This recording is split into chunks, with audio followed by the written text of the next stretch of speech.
Alright, here we are. Let's talk Deadly Tales of the Gunslinger, number 2.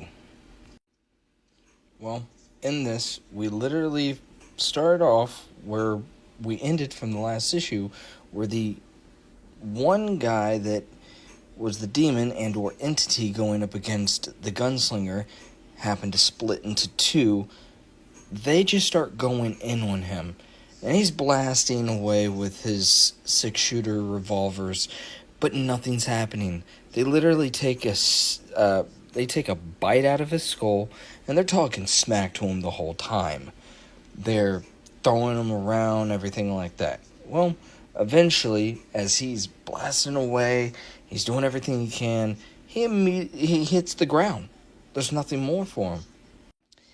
At that point when he hits the ground and he's pretty much nothing's left of Javier and or Tobias, which we're going to get into, these two demons reform into one, the gentleman that we saw in the last issue, and he's got him hung up against the building that the gunslinger went into and demolished all the other guys, all the bounty hunters and everything. He just went straight through and put them down.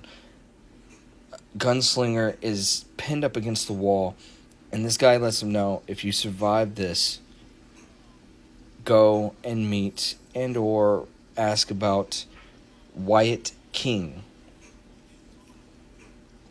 Well, yeah.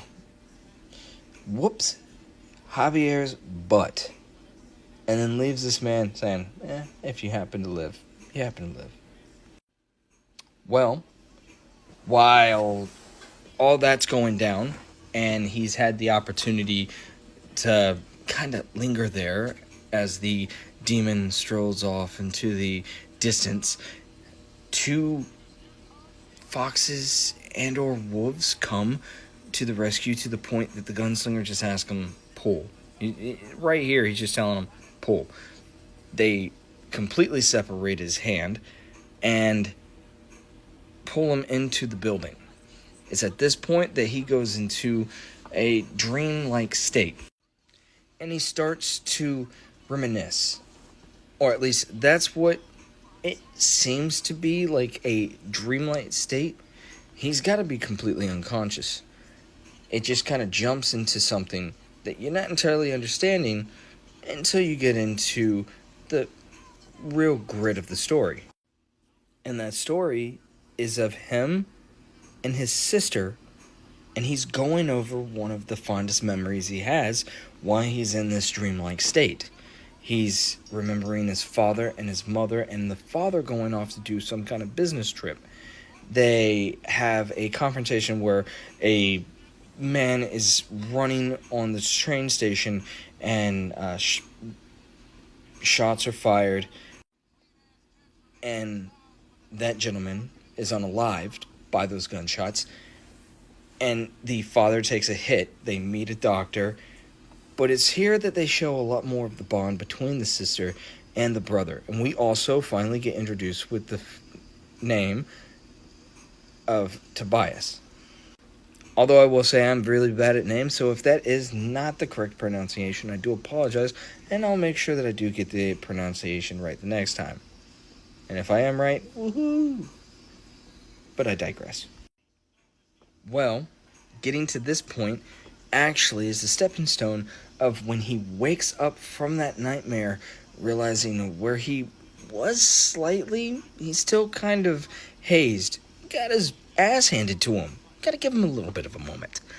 But he wakes up out of that dream state, being unconscious, with the nightmare of his older sister basically coming at him and giving him crap, throwing the guilt on. Well, he then wakes up fully, grabs whatever gear that he sees around, notices that the wolves take care of the bodies of each one of the bounty hunters. He still hasn't completely collected all of his thoughts, so he decides to mount up, go off, so he can find King and get the answers that he's looking for. Unfortunately, the wounds, he's still succumbing to it because he's roughly a new Hellspawn at this point.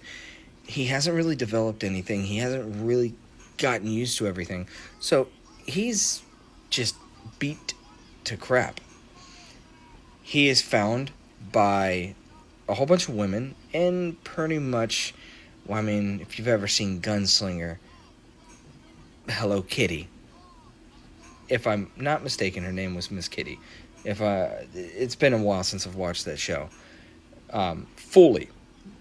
I know you can find it in places and whatnot and watch it, and I'll put it on in the background, but I completely forget a lot of the characters, so bear with me. But anyways, brothel.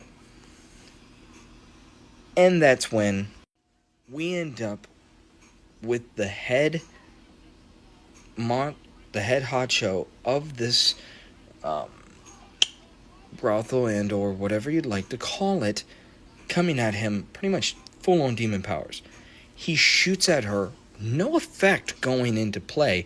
She jumps out the window, and he's just trying to still figure out what in the heck is going on. One, he's got the whole fact that none of his stuff is actually working against any of these enemies. And then two, he's getting his butt handed to him, and he's still trying to figure out exactly what's going on with all these people trying to pretty much direct him in every which way, and saying that his world has now just opened up into a bigger one. And upon that, the door busts open with all the rest of the women coming after him.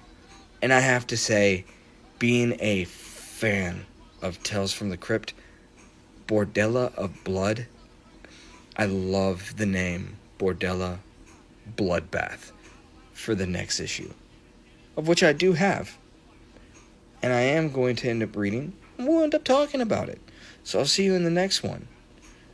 But, alright, if there's any panels that you're curious about that I did not show in these video discussing the Gunslinger story and just kind of going over the major tidbits from A, B, and C, and also wanted to see more of the artwork and experience Spawn or any of the other series, including Deadly, Tales of the Gunslinger, please check out the story yourself and engage.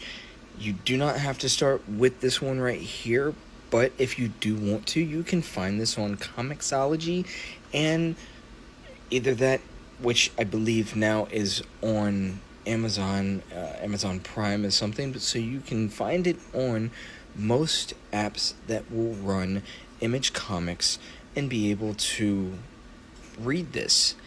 And I stress it out, if you are someone that's looking into getting into not just this but any other comics, and you're curious and you're hesitating because of how long they are, a lot of times you can jump in anywhere. I literally learned that when getting into Spawn after being 300 some odd issues.